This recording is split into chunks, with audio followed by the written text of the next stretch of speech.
अस्सलाम वालेकुम। मैं उम्मीद करती हूँ कि आप लोग सब खैरियत से होंगे। मेरा नाम डॉक्टर मोमिन है। आज की इस वीडियो में मैं आपको एक ऐसी होम रेमेडी बताऊंगी जिसके इस्तेमाल से आप अपने ब्लड प्रेशर को इजीली कंट्रोल कर सकते हैं। ये एक बहुत ही अमेजिंग और इंटरेस्टिंग इंफॉर्मेशन है जो मैं आपके साथ शेयर करने लगी हूँ।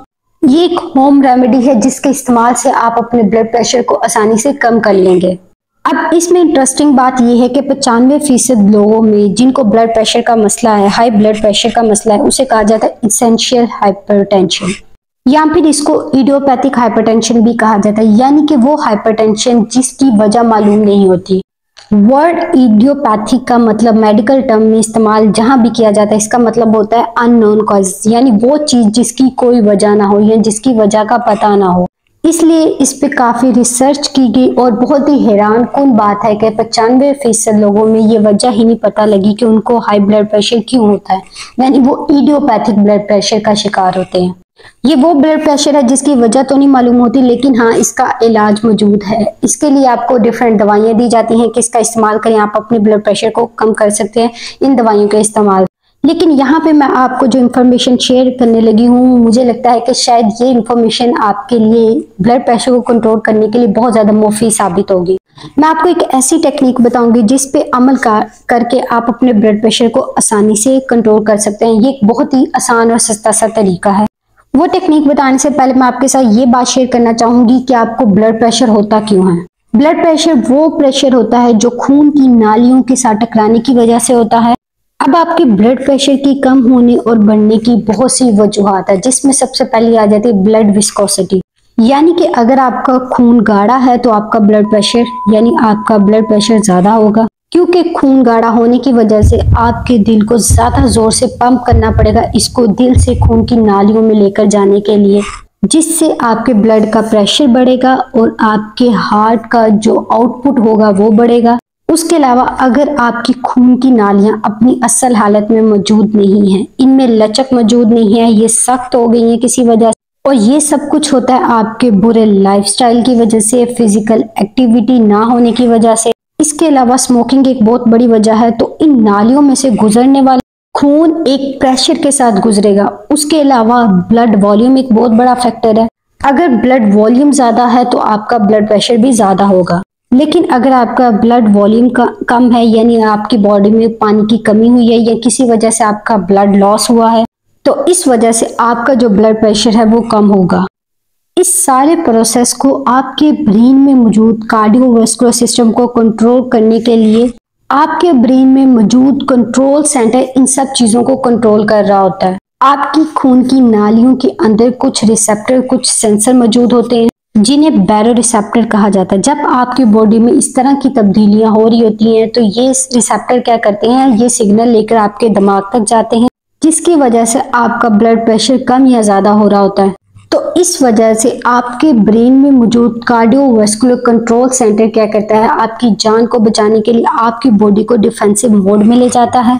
आपको ये सिग्नल मिल रहा होता है कि आपका ब्लड प्रेशर कम या ज्यादा हो रहा होता है। फिर आपका ब्रेन क्या करता है, आपके हार्ट को ये सिग्नल देता है। अगर तो आपका ब्लड प्रेशर कम हो रहा हो तो आपका जो हार्ट है वो ज्यादा तेजी से काम करना शुरू कर देता है, ज्यादा पंप करना शुरू कर देता है, जिससे आपकी हार्ट बीट बढ़ जाती है, आपकी खून की नालियां तंग होने लग जाती हैं, ताकि इस सारे प्रोसेस से आपके ब्लड प्रेशर को बढ़ाया जाए। ये जो आपकी खून की नालियां होती है ये फैल जाती हैं ताकि ब्लड का प्रेशर ज्यादा हो। ये जो बैरो रिसेप्टर्स होते हैं ये ऑटोनोमिक नर्वस सिस्टम का हिस्सा होते हैं। उस सिस्टम में आपके सिंपैथेटिक और पैरासिम्पैथेटिक नर्वस सिस्टम आ जाता है। आपका एक सिस्टोलिक ब्लड प्रेशर होता है और एक डायसिस्टोलिक ब्लड प्रेशर होता है, यानी जो ऊपर वाला ब्लड प्रेशर होता है उसे कहा जाता है सिस्टोलिक ब्लड प्रेशर। वो होता है आपके हार्ट के मसल के कॉन्ट्रैक्ट होने की वजह से, यानी उसके मसल के सिकुड़ने की वजह से।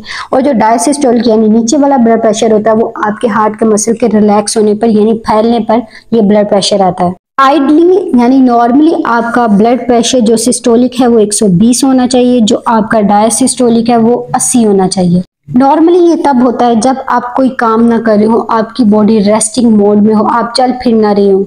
नॉर्मली आपका ब्लड प्रेशर 120/80 होता है, लेकिन ये नंबर आपके चेंज होते रहते हैं कई वजूहात की बना पर, जिसका मैं आपको बता चुकी हूँ। हाई ब्लड प्रेशर हम तब लेबल करते हैं जब आपका सिस्टोलिक ब्लड प्रेशर 140 से ऊपर हो जाए और डायसिस्टोलिक ब्लड प्रेशर आपका 90 से ऊपर हो जाए। होता क्या है, जब आपकी बॉडी में इलेक्ट्रोलाइट का इम्बैलेंस होता है, सोडियम बढ़ता है, पोटाशियम का ज्यादा लॉस होना शुरू हो जाता है, तो आपकी बॉडी क्या करती है, पानी को होल्ड करना शुरू कर देती है, जिससे आपकी जो ब्लड का वॉल्यूम होता है वो बढ़ने लग जाता है।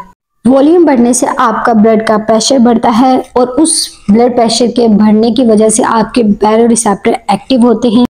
ये वो कॉमन वजह होती है जो बहुत से लोगों को बताई जाती है कि इस वजह से आपका ब्लड प्रेशर बढ़ा है। तो अगर कॉमन वजह ये है कि बॉडी में सोडियम की रिटेंशन होने की वजह से आपको ब्लड प्रेशर हो रहा है, तो आपने क्या करना है, नमक का इस्तेमाल खाने में कम कर देना है। नमक कम करने से होगा ये कि आपकी बॉडी में वक्ती तौर पे आपका ब्लड प्रेशर तो कंट्रोल हो जाएगा, लेकिन बाद में आपकी बॉडी में सोडियम की कमी होना शुरू हो जाएगी।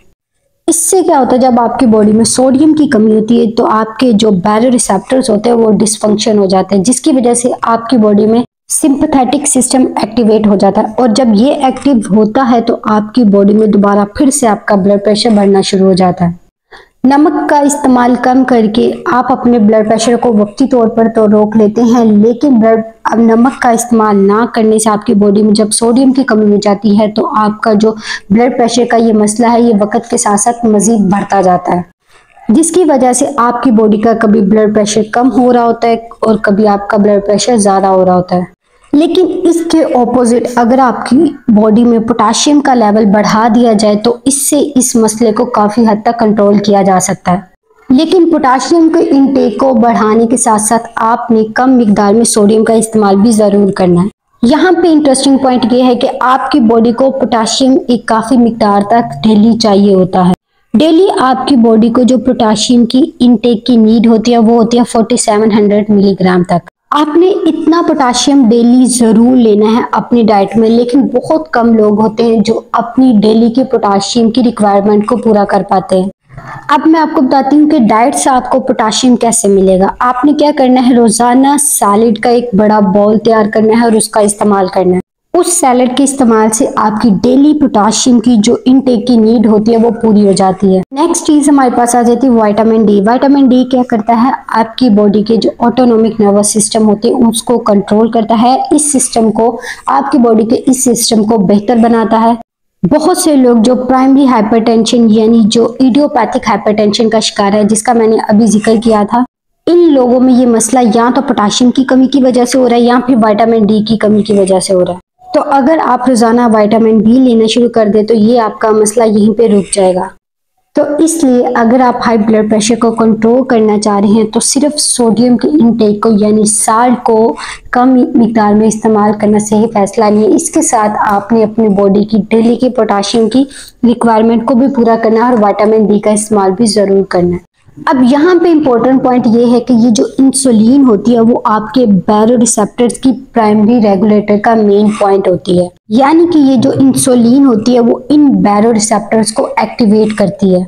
यही वजह है कि वेस्ट में कुछ लोगों में ब्लड प्रेशर को कंट्रोल करने के लिए इंसुलिन दी जाती है, लेकिन इसका नुकसान ये है कि एक स्टेज आती है कि जब आप बार बार इंसुलिन का इस्तेमाल करते हैं तो आपकी बॉडी के सेल उनके अंदर इंसुलिन रेजिस्टेंस डेवलप होना शुरू हो जाती है। तो इससे क्या होता है, आपकी बॉडी के सेल्स और जो बैरोरिसेप्टर्स होते हैं वो इंसुलिन को रिस्पॉन्ड करना बंद कर देते हैं, जिससे आपके बैरोरिसेप्टर अफेक्ट होते हैं और वो डिसफंक्शन होना शुरू हो जाते हैं, यानी वो अपना काम करना छोड़ देते हैं। इससे क्या होता है, अचानक से आपकी बॉडी में इंसुलिन की स्पाइक आती है, आपके बैरोरिसेप्टर एक्टिवेट होते हैं, जिसकी वजह से आपकी बॉडी में ब्लड प्रेशर कम या ज़्यादा हो रहा होता है।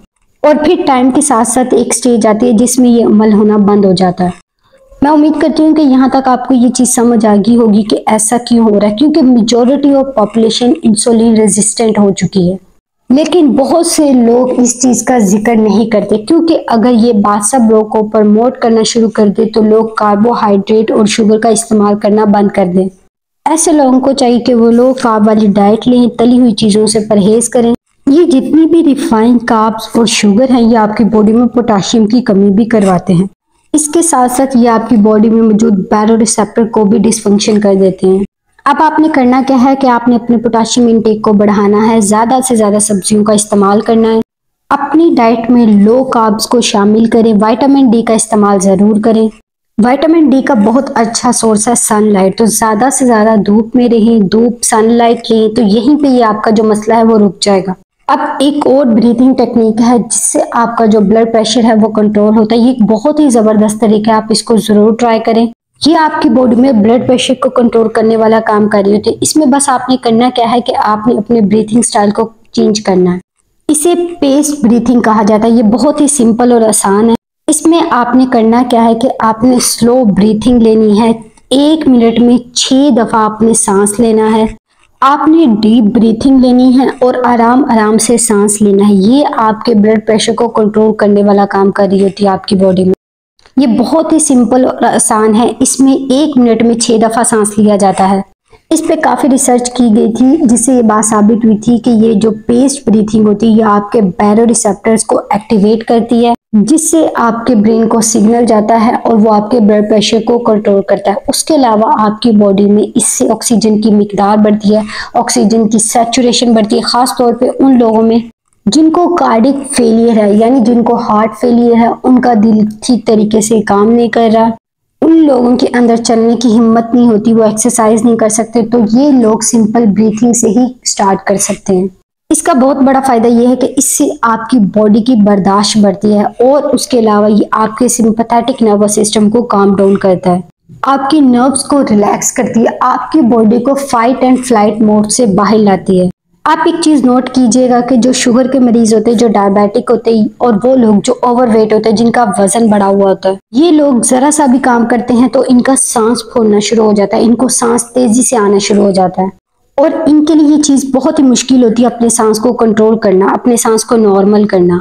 इन लोगों के लिए बहुत ही मुश्किल होती है पेस्ट ब्रीथिंग, यानी वो 1 मिनट में 6 ब्रीथिंग साइकिल नहीं ले सकते। लेकिन ये लोग, अगर आप रेस्टिंग मोड में हैं, कोई रिलैक्स हैं, सोफे में बैठे हैं, गाड़ी चला रहे हैं, कि अगर आप कहीं पर रुके हुए हैं तो आप इस ब्रीथिंग एक्सरसाइज को प्रैक्टिस कर सकते हैं।